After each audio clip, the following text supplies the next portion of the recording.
Okay, so here Raya's going to demonstrate the straddle lift. Okay, so because this dumbbell is relatively light for her, she's holding it sort of like clasping it with her fingers. If it was heavier, then we'd probably grip it with our hands around the actual, like the steel part of the dumbbell.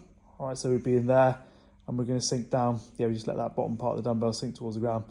Okay, so that's our straddle lift. Obviously, we want to try and, if you look from the side view, so I'll get Raya to stop at the bottom of the next range. So we've got like essentially what looks like a squat pattern there. So I'm just going to get Raya to bring her hips up a little bit.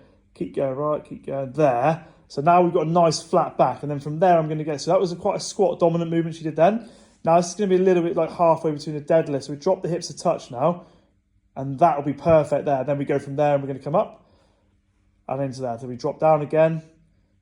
Good, so we're looking for that compromise between the back really flat and the knees really bent. So it's in between the two. And we're getting that kind of combination between the deadlift and the squat, which is really good for the hips, okay? We don't need to try and touch the floor with the weight, but we're going to use that. We might even go a little bit lower, just try and tease a bit more range out, depending on what weight we're using and whether we're using a kettlebell or a dumbbell for this exercise.